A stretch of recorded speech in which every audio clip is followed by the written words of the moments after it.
Une autre fonctionnalité hyper intéressante quand il s'agit de transformer nos données, vous vous souvenez de mon exemple tout à l'heure sur un tableau de dimensions que je voulais transformer en table une dimension, je vous ai dit que c'était hyper simple, donc maintenant je vais vous le montrer.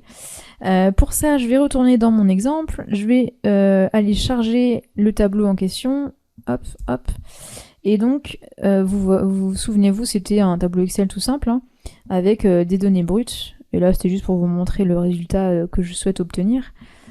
Et donc c'est un tableau de dimensions, hein, tout simple, très lisible, hein, mais par contre qui ne correspond pas à un format utilisable dans des outils Business Intelligence comme Power BI. Donc ce que je vais faire, c'est que je vais cliquer sur modifier, comme ça je vais ouvrir l'éditeur de requêtes, et je vais pouvoir faire quelques transformations dans ma table directement avant de la charger complètement. Donc ici je retrouve ma table, voilà, première chose à faire, c'est que déjà je vois qu'il m'a changé le type de cette colonne là, ça devrait s'appeler février, voilà, donc ça a été transformé en date, donc je vais supprimer cette étape, hop. Ensuite je vais utiliser la première ligne comme en tête, comme ça j'ai bien mes noms de mois en haut.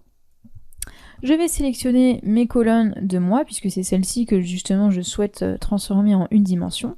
Je vais aller dans Transformer, et là on a ici une petite option, supprimer le tableau croisé dynamique des colonnes, donc des colonnes que j'ai sélectionnées, hein. Je vais cliquer, et là attention, paf, je crée une table en une dimension. Vous voyez que j'ai bien, pour chacun des mois et chacun des statuts, j'ai bien une valeur.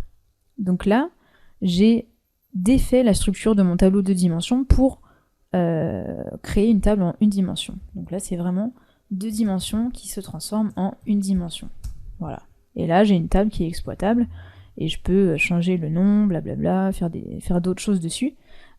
Et surtout fermer mon éditeur de requêtes, fermer et appliquer, et comme ça j'ai une nouvelle table qui vient de se créer ici, et vous voyez qu'elle est au format approprié.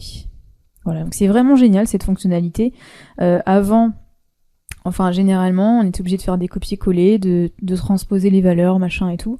Là, au moins, tout est automatisé pour vous. Il suffit tout simplement de savoir où cliquer. Voilà, donc vraiment très belle fonctionnalité que cette transformation très facile d'un tableau de dimension en table une dimension.